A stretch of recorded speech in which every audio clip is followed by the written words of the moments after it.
Hello everyone, welcome to back to my channel. আপনারা জানেন ইতিমধ্যেই আমার 30 দিনের চ্যালেঞ্জটি শেষ হয়ে গিয়েছে। আবারও আমি আপনাদের সামনে উপস্থিত হলাম নতুন একটি এপিসোড নিয়ে।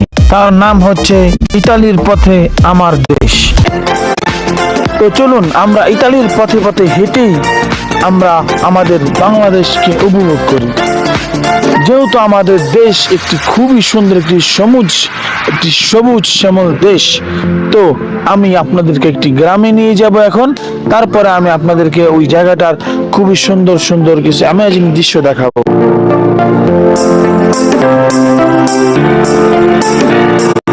এখানকার গাছপালাগুলো এত সুন্দর করে সাজানো গোছানো রয়েছে, যেটা আপনারা দেখলে আপনাদের মনটা ভরে যাবে।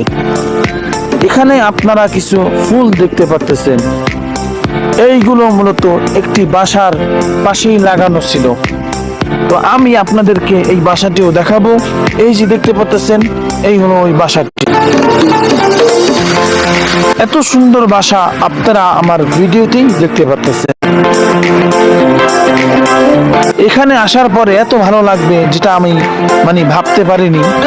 তো আমি এখন আপনাদেরকে একটি গ্রাম সাইডে, একটা রাস্তা শেষ হয়ে যায়, শেষ মাথা, আমি আপনাদেরকে ওই জায়গাটাও নিয়ে যাব। এখানকার প্রকৃতি এত সুন্দর হবে আমি ভাবিনি। তো এখানে যখন আসছিলাম তখন ভালো লাগতেছিল না, এখানে আসার পরে এতটা ভালো লাগবে আমি আশা করিনি। কত সুন্দর রোদ এবং এত সুন্দর বিকালে যদি একটু গ্রামীণ পরিবেশে যদি থাকা যায় তাহলে মনটাই ভরে যায়। তো আপনারা দেখতে পারতেছেন এখানেই কিন্তু রাস্তাটা শেষ হয়ে গিয়েছে। তো আমি এখন আপনাদেরকে একটি অন্য পাশে নিয়ে যাব। Hello everyone, welcome to back to my channel. আপনারা জানেন ইতিমধ্যেই আমার 30 দিনের চ্যালেঞ্জটি শেষ হয়ে গিয়েছে। আবারও আমি আপনাদের সামনে উপস্থিত হলাম নতুন একটি এপিসোড নিয়ে। তার নাম হচ্ছে ইতালির পথে আমার দেশ।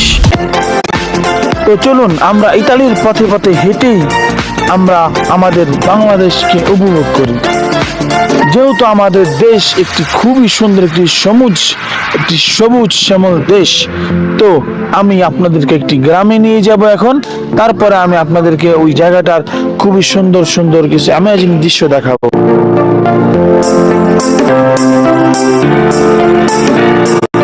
এখানকার গাছপালাগুলো এত সুন্দর করে সাজানো গোছানো রয়েছে, যেটা আপনারা দেখলে আপনাদের মনটা ভরে যাবে।